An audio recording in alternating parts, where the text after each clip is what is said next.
Hey Time Slicers, welcome to Slice Squad Spills. I'm your host, Nikki Wildflower. I went from a basement apartment to a multiple seven-figure empire. Now I'm here to share how you can do it too. Step into our world where efficiency is a lifestyle and we are on the cutting edge, revolutionizing the beauty industry and beyond and maximizing your income. This isn't just a podcast. It's a space for breakthroughs, a community of innovators. Fasten your seatbelt. Your journey to maximum efficiency and prosperity starts right here. If you struggle with content creation, this is for you. This is for you.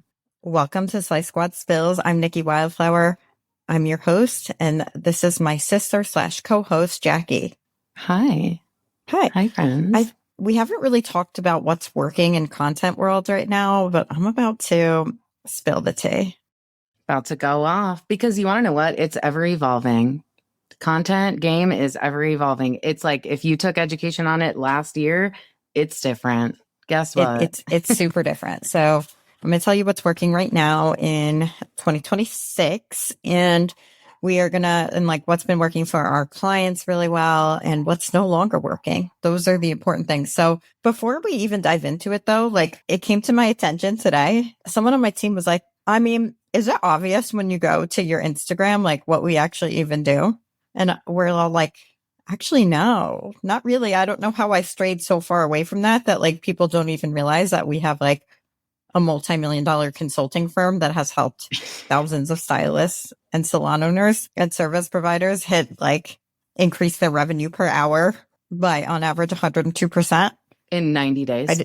In 90 days, people, I guess I don't always put that out there. I don't really know why. I just kind of. Well, you know what we realized? Like Nikki's like all about giving value and like for free. So like free resources, free value. And like, that's kind of, that's what you put out there is like free resources for people. And so, maybe we lost the plot a little bit. No, that is still the plot, but like maybe we lost the messaging along the way. Of I do love giving out resources. Here's some value. I do and love also giving stuff away. And at the same time, like I'm not just like a freebie machine that like, like I actually have something that significantly helps people. So one of the ways is through content, but ultimately speaking and getting people's ideal clients in their chair. But ultimately speaking, what we do is increase revenue per hour. So that's through faster services. If you're a hairstylist, not in all industries does that work, but faster services.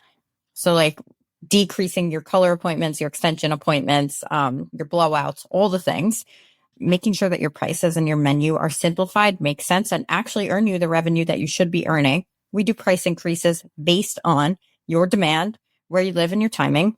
And then number 3, awesome add-on services that increase your revenue per hour without adding extra time to the service. So, or very minimal extra time to the service. So luxury services as well, like building out luxury services that solve more complex problems for your client, but take the same amount of time or less. Other ways. So since you've last seen me, I moved back to New York. I am sitting here in my bed, don't have any of my stuff yet. So there's no microphone existing in this moment. No podcast equipment. Podcast equipment.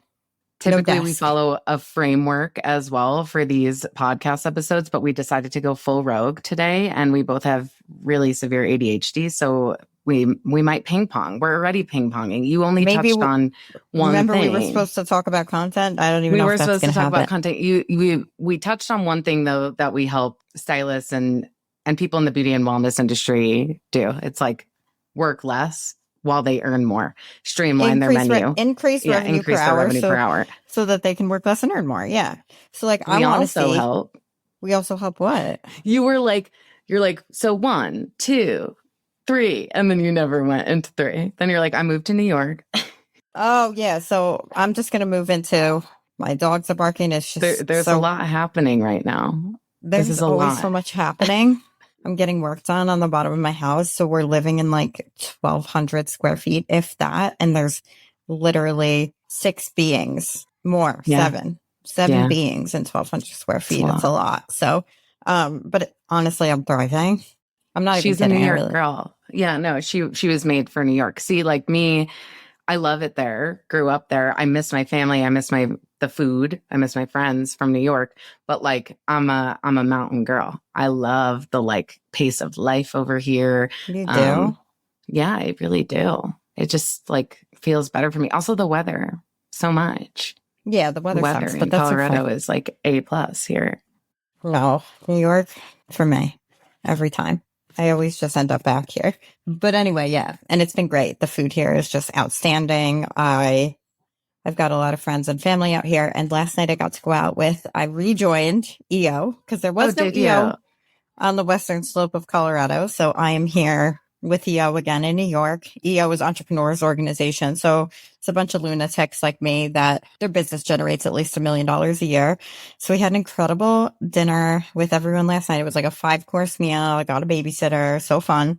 We were just all talking business. And I'm like, it's so funny. Every business has the same issues from like hair salon, food truck, car dealership, moving company.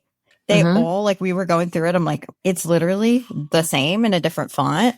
Even so, somebody there, had 2,000 employees. Same A lot of thing. Just, employees. yeah, I mean, he's hella rich, but like same issues. And then people have like 150 employees and some people have two. And it's just different growth bottlenecks at any given stage, even for solo people. So it's been really cool to be back there. I also got to go out to happy hour with Hormozy's team, which was really fun. So like, I just like, there's a lot of entrepreneurial stuff going on for me here and it's great. Our team is growing, which is amazing. Mm-hmm. And lots of fun things are happening. But regardless of that, we want to talk about content, right? So what's working and what's not. So right now, here's where I'm leaning heavily into, and the people within the realm of what we do are leaning into that's working really well. There's 3 main things that are, one of them being trial reels. I don't know if everybody gets access to trial reels. We should look that up now. Yeah, maybe look it up. Can everybody use trial reels? Because if you're not just like blasting them into the abyss, I don't know what you're doing. Is that in through Meta or through Instagram that Instagram. you're okay? Yep, you have an option to share as trial reel. But the cool thing about that is you can blast like 20 in a day out into the abyss. And you're like, what would I talk about? It could be nothing, but you're going to see like it's only blasted to your non-followers. And if it performs well, then you can send it, then you can put it on your feed by choice. So that's been really cool because there's no limit on how much you can post. So like people are like, oh, post twice a day on Instagram, 3 times a day. Don't overdo it. Amazing. Right? There you You have to go. worry about overdoing it. It goes to non-followers, so you get more followers, and that's working really well to attract more people to your business. Number 2, Threads. All the supportive girlies are on Threads. I love it there. It is like I was sleeping on it, and I'm no longer sleeping on it. Anybody who knows anything is posting like 20, 30 threads a day, Okay. including myself, and people are getting clients from there. And then the third thing would be Facebook groups. Our clients are having a lot of success still posting model calls. I think like I had someone post a model call the other day and they literally got like 70 responses from it. And she just texted me. It was so funny because she was like, it's a new client, a new consulting client. She was freaking out because her books weren't full. And so I just like made her this model call. She posted it and she messaged me. She's like, I'm full till mid-July. Model calls in the Facebook groups are still working really well. We've helped people with that for a long time, but the reality of the situation is like the framework of them is now different. Model calls have always been like inside of Facebook groups have always been a great way that we've helped people grow their books organically without like paid ads.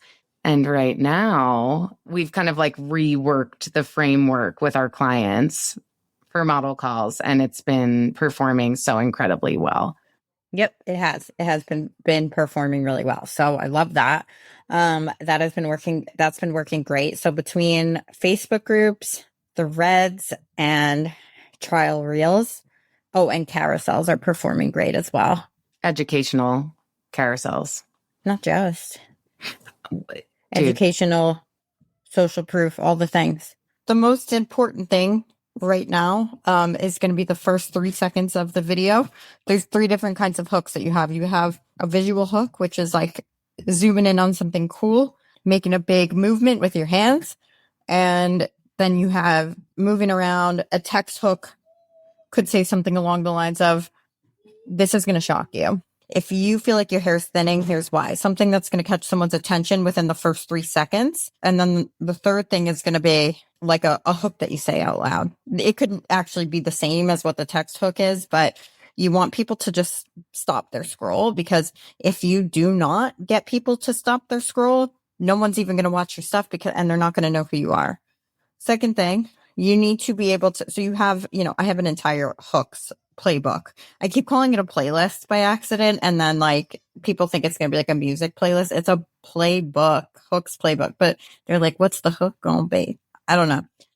And then of course it's consistency. Like, I'm not going to tell you have to post this much, you have to post this much, but you have to fucking post. Like, stop overthinking it. The reality of the situation is, like, I think most people struggle with like an insane level of decision fatigue because we are in an overstimulating society. And then like, if you are spending your time scrolling and consuming, it's really hard to try to make a decision to actually move forward, make the post, do something. Don't overthink it. Just, especially on something like Threads, it's just like, have the thought, post the thought. And now with a trial reel, have the thought, make the reel, trial reel it, see how it goes. Try not to overthink it. I mean, literally that's what I've been doing, and I've been getting like hundreds of new followers a day. So in other news, I had to take my 4-year-old to the doctor this morning for her wellness visit at 4. And that is a doozy, the 4-year appointment. Why? Lots of shots. Not lots, but they were like really painful ones. I feel like they're the ones that really sting. I did bring a lollipop with me just in case they didn't have their own. So that worked out well. But she ended up swatting the needle, and it ended up scraping through her skin. It was like a whole thing. So, oh my gosh, she went nuts. Yeah, I felt so bad. And then the doctor had to hold her, basically. It really sucked, honestly. We both used to like run away when it was time for vaccines. Yeah. Like, I'm like, I can't even pretend that this doesn't suck. No, it sucks so bad. It's like literally, like still to this day, when I have to get a shot or get blood taken, I'm like, I would rather do anything else. Like, I'm just not a fan of a needle. I'm covered in tattoos, but like that sort of a needle penetrating your skin, going into your vein. No, it's different. It's a little different. Shots I can do, but like actually the weird ones for me were the finger ones. I hate those. Those hurt worse. They literally hurt worse because the skin's so thick on your hand and so sensitive. So many nerve endings. Yeah, I don't love a finger prick. I got to also, but I'm just going to fill you in on life a little bit too. So back in EO, then the other fun thing is that like I got to teach a private class at a salon in Howard Beach, and the salon owner, Josie, I love you. You're awesome. She wants me to move to Howard Beach, like very much so, and just work there at the salon. But anyway, so it's so funny. I got an entire tour of Howard Beach. I drove there and I realized my favorite pizza place in New York is there. It's called New Park. And I'm like, oh my gosh, I haven't had it in 20 years. So that was awesome. She got us New Park. I taught her whole team how to work faster. They estimated just from that class that I was there the one day that 45 minutes per appointment would be saved. Josie texted me and said like 3 hours out of her day, like easy 3 hours out of her day. That's amazing. Yeah. And she's like one of those, I mean, she's insane like me. So she's got like 5 clients at a time.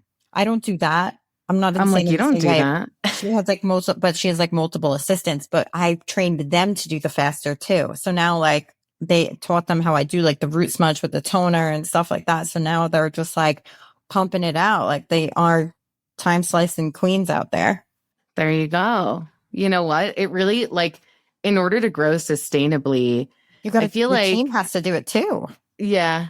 And I also feel like it's still just like such a, so everyone's like anti-hustle culture, but then they're also like anti-charge appropriately and like cut your timing down culture. So it's like a little counterintuitive. If you want to grow in a sustainable way, you kind of have to open your mind to like new opportunities and new ways of doing things in your business that you didn't do, that like new ways that you were not doing things before, and stop marrying yourself to the way things are right now. Because if you're feeling burnt out or you're feeling overwhelmed or stuck and like not sure how to grow, you're certainly not going to go anywhere if you stay married to all of the philosophies and all of the ways that you're doing things right now. You have to open your mind. And sometimes that does look like cutting appointment times down without losing the quality, right? Sometimes that does look like Maybe you had an all-inclusive sort of menu before, but separating your add-ons. Sometimes that looks like raising your prices appropriately. Sometimes that looks like building out, again, like a new solution-based luxury service for your people. There are so many different, like you're never capped, you're never stuck. And if you feel like you are, it might just be time to open your mind a little bit. Got to open your mind, babe. Oh, yeah. I mean, I want to say one thing. Like, I like to pretend that I've pretended or tried to in the past that I'm anti-hustle culture, so to speak. And I'm not. Like, I am a hustler, not like a hustler who takes people's money. I mean, like, I'm a hard worker. Like, that's who I am. I love it. I'm completely devoted to what I do and I enjoy it. And I love being around other people who are like that too. Cause like, it's really fun.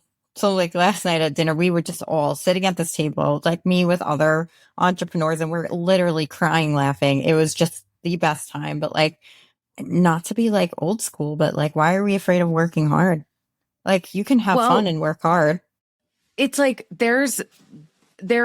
what I'm trying to say more so is like, well, people are anti-hustle culture. Yes, they are. But like you do have to put in hard work. It doesn't have to be though, like more hours always. It's like, how can I? No, you should be maximizing every minute. Right, exactly. So like maybe you spend a few more hours learning how to become more efficient and automate more things. And again, like how to rebuild your menu in a way that makes the most sense so that you can eventually pull back a little bit. But like if you're a growth oriented person, then like it should be fun to work. It should be. And I'm going to give you one more thing to ponder on. So for years, I tried to grow my businesses by addition. I'm adding this. I'm adding a new service. I'm adding a new offer. I'm doing this. I'm bringing in new employees. I'm expanding instead of just subtraction. The best thing that I have done for this business is subtraction. And it was also way harder than addition. Mm-hmm. Way harder from like in an interpersonal way, in an ego way. Cause like, I was even at dinner last night, everyone's talking about like, I want to scale to like this number. And they look at me, I'm like, I don't actually care about that at all. I care about the bottom line. Right. I'm like, I used to care about that, but that wasn't me. That was my ego. And I'm open to whatever comes, but not at all costs. No. A lot of times growth means saying no to things. And I have become really good at the art of saying no, which is like equal to a massive amount of growth that doesn't necessarily look like growth. It looks like less, but it's actually more. So sometimes the answer is subtraction, pruning, saying no. And sometimes the answer is actually addition. And all of that depends on where you are in your business and what you actually want. So I think when I started this consulting in 2022, I just thought I want to, like, not even in a shitty way, just like, I was like, I want to scale this. I want the revenue to be here. I had this giant number that I wanted revenue to be, and we hit it. And I don't think I've ever been more miserable in my life than when we were there at that number. Yeah. But not only that, I actually made less money than when the numbers looked lower on paper. And I was like, why am I even doing this? If that's not always the answer. I mean, even last night we were talking about just people want to expand and add more and do so much so quickly that like they shoot themselves in the foot. It's like focus on what works, doing more of what works and doing it better. And then if you want to, honestly, like it's not going to magically scale your business to get a training in another certification hands-on. If you're stuck where you're at right now, like how can you optimize what you actually are good at? So much you can do with what you already have before you start doing addition and adding new things. Yeah. And listen, like I get shiny object syndrome too. I fucking love new things. I think one of the things with entrepreneurs and business people, it's dopamine. We literally have to like flick ourselves and be like, no, that's not the fucking move. I could just maximize what I'm working with right now. Like I have not even come close to hitting the limit there. And that's been this is something that I've failed at many, many times because I'm like, but I want to, like, I want to love what I do and feel this passion and stuff like that. And then in reality, it ends up just being stupid, old, boring consistency that actually gets you to where you want to be, not adding new things constantly. So part of our job, like, and what we do is like, this is where you need to focus right now. I don't care. Like if somebody comes to me, like a new consulting client, she came to me and she's like, I'm fully booked. I'm working 6 days a week, but I also want to start this education thing that I've really been thinking about for a long time. I said, I'm super pro you starting an education thing that you're passionate about. But right now, you have no room to do that in your life. And you're not going to be able to manage those two things. And you know it. Otherwise, you would have started already. And she's like, yeah, I was like, so how do we get your schedule manageable to where you're working 3 days a week, making at least what you make now? And you actually open up those 2 additional days for it to make sense to do that if it's something you're super passionate about.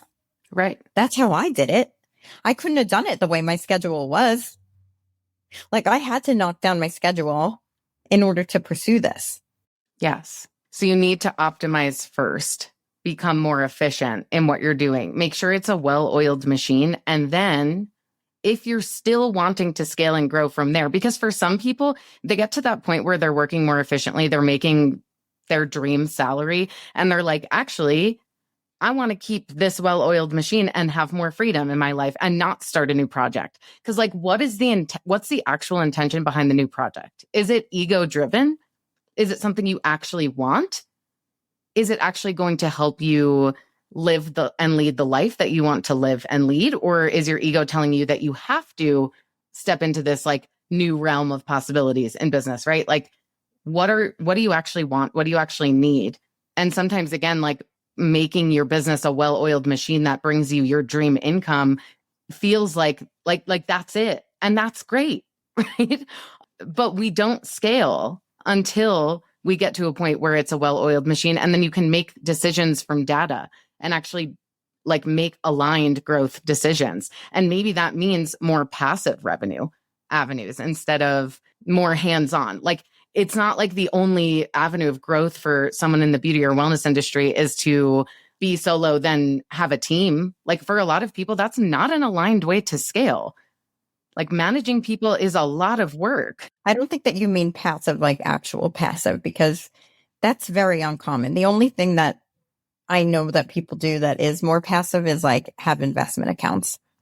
Well, yeah, that's what I mean. And it might be like what might actually, once your business is making a lot of money for you, like you don't have to go into something way more hands-on and managing a bunch of people. It could be something that's like semi-passive, which would be maybe like a rental space or like a retail line, or there's so many different ways you can scale in like a semi-passive way that still take work and effort on your end, but not like everyday management. Or maybe you learn about investment accounts at that point, or maybe you start to plan for retirement through a high yield savings account, whatever it may be. But again, like we can't really dip our fingers into, we can't have our hands in too many pots at the same time.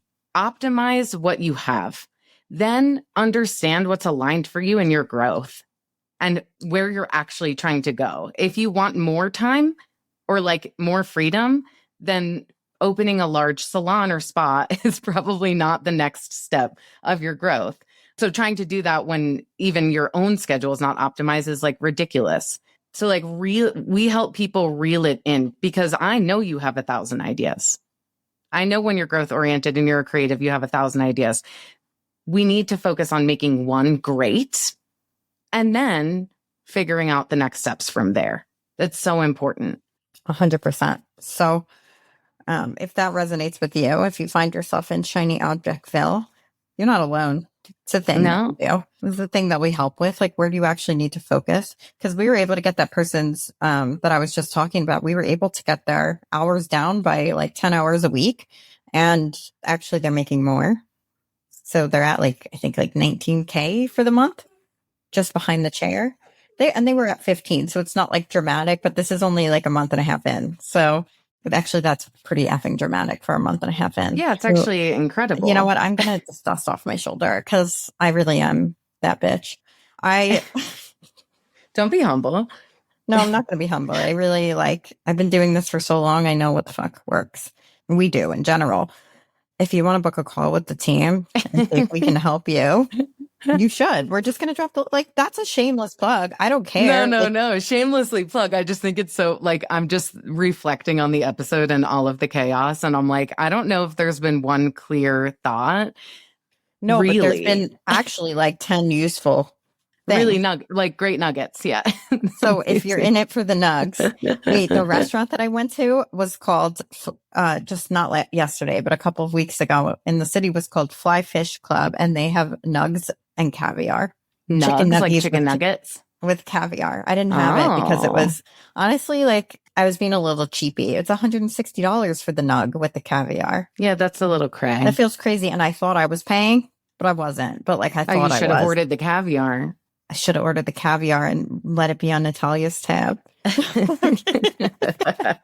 I'm actually way more likely to order like that if I'm the one paying. I feel horrible. No, I don't like when people, I have a very hard time being gracious when people take me out. I'm just like, now I owe you an organ, unfortunately. So yeah, no, I feel the same way. When someone like pulls their card out, when someone sneaks their card to the server, I'm like, are you kidding me? Because like in my head, I'm always the one who sneaks, or like in my head, I ordered everything on the fucking menu because I was prepared to pay. I thought I was paying. Yeah. Right. And now someone else is paying, and I know for my sure. Ridiculous. Yeah. Exactly. I'm getting just like the appetizer, but no. Yeah. Same. I got spicy tuna, Wagyu, like the whole nine. But you didn't get the caviar and nugs. I didn't get the caviar and nugs. Yeah. Interesting. Anyway, book your call. Yeah. Just book a call with our team to see. Like, you'll get value out of the call regardless. But if you feel like any of the nuggies that we dropped here resonate or land for you or are chaos, because like, to be honest, I mean, listen, we know what we're fucking doing. We help people make a lot of money, and we're pure chaos. Like, what you see is what you get, baby. And this is the way it goes. We're also here for a good time. Like, you don't like fun? I don't know. It's got to be fun. Yeah, it's got to be fun. Otherwise, what's the point? So if you like the vibes, and yeah, there's other ways to find dopamine besides starting a new fucking business. Okay. I learned if you want to make the one you have work and do it while you're having fun and feel clear about it and stop having shiny object syndrome and understand how to do content, like all of those things. You have to hurry up. I got to pee so bad. Say what you got to say. Book the call. I'll leave the link. Goodbye. Bye. Thank you for listening to Slice Squad Spills. If you're enjoying the show, please subscribe, leave a rating and review on your favorite podcast platform. Your feedback is going to help us improve and attracts more listeners to the show. Please share with your fellow time slicers. And hey, if you're ready to optimize your time and double your income, we've got you covered. Just fill out the brief form linked in the episode notes and let's connect. You can also stay updated with us on all social media platforms by following @Nikki Wildflower. Let's continue slicing our way to success.